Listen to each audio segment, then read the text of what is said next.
राष्ट्रीय प्रसार संभाग के भूतपूर्व प्रोफेसर डॉक्टर वाई सिंह साहब ने नींव रखी थी।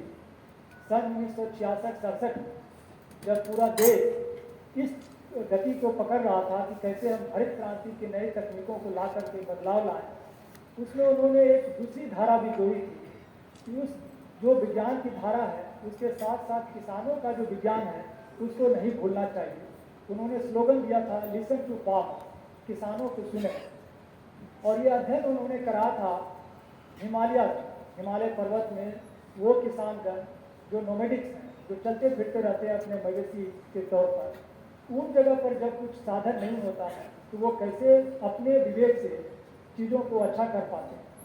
और उस समय इस शोध को, इस धारा को उतना नहीं सराहा गया, लेकिन समय के अंतराल के बाद 1988 में सर्वप्रथम विश्व स्तर पर एक धारा चली कि जो किसान के चीज़ें हैं उसको कैसे हम आगे बढ़ा सकें, उनके कौशल को, उनके विवेक को, उनके सोच को। और वो इटली का कॉन्फ्रेंस था जहाँ किसानों की बातों को सराहा गया 20 साल के बाद। और इसी अंतराल में पूसा संस्थान के पूर्व निदेशक डॉक्टर एस.ए. पाटिल साहब ने भी ये रखा कि हम वैसे किसानों को पुरस्कृत करें जो आज 2 पुरस्कार पूसा संस्थान देती है, नवोन्मेषी किसान और फेलो फार्मर। और माननीय डॉक्टर एस.ए. पाटिल साहब ने तो अपने, जब वो धारवाड़ के कुलपति थे, उन्होंने कहा कि किसानों को पीएचडी क्यों नहीं, और उन्होंने बहुत वकालत करते हुए पीएचडी की उपाधि दी। अब बहुत सारे विश्वविद्यालयों में प्रोफेसर चेयर करके किसानों को दिया जाता है। कहने की बात है कि यही वैज्ञानिक आपके चीज़ों को सराहना देते रहे हैं और आपके लिए जगह जगह पर वो आपकी बातों को रखते हैं। उसी तरह से हमारे संस्थान के वर्तमान निदेशक साहब, जो आपकी जो प्रजातियां हैं अपने क्षेत्र में तो अच्छा कर रही हैं, लेकिन उसमें कुछ संशोधन की जरूरत है, उस पर वो निरंतर निगरानी रखते हैं, उन पर काम करते हैं, शोध करते हैं, उसको कैसे रिफाइन करके और अच्छा बनाया जा सके। तो कहने का तात्पर्य है कि आपके विवेक, आपके कौशल, आपके सोच को कैसे हम आगे बढ़ाएं और जो मुख्य धारा है विज्ञान में उसमें कैसे जोड़ें, इसके लिए आज ये मंच तैयार किया गया है। और हर वर्ष पूसा कृषि विज्ञान मेला में ऐसे सत्र का आयोजन किया जाता है जहाँ आपकी बातों को, आपके द्वारा नए चीज़ों को खोज जो किए हैं उस पर चर्चा करते हैं, ताकि अन्य किसान भी लाभान्वित हों और हमें शोध का नया मुद्दा मिले। यही हम लोग का एक मकसद होता है।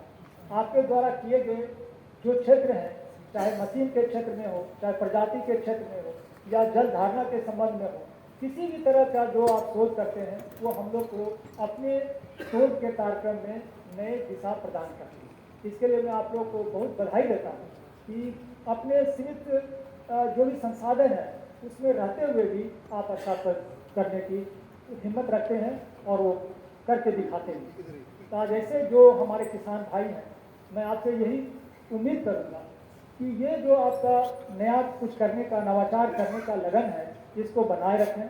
और जो हमारे गोद लिए हुए दत्तक गांव से जो किसान भाई आए हैं, उनसे भी अनुरोध करूँगा कि इनकी बातों को सुने और देखें कि ये क्या नया करते हैं। पूसा संस्थान आपके बीच हमेशा आता रहता है, लेकिन आप अपने भी जो कौशल है उसको भी इन किसानों से कुछ सीखें और अपने क्षेत्र में आगे बढ़ाएं और खुद अपने भी अगले साल इस तरह के पुरस्कार के लिए मंच पर आएं, ऐसा मैं कामना करूंगा। तो मैं चाहूँगा कि आप लोग अपने अपने क्षेत्र में जो भी नए चीज़ होते हैं उसको सम्मानित करें। कई बार किसान भाई का आप सुनेंगे, वो बताएंगे, मुख्यतः यही आती है कि जब भी मैं कुछ नया करने का सोचा अपने गांव में तो लोग हम पर हंस पड़े। हमारे बीच मैडम पूजा शर्मा भी आई हुई हैं जो राष्ट्रपति से सम्मानित हैं।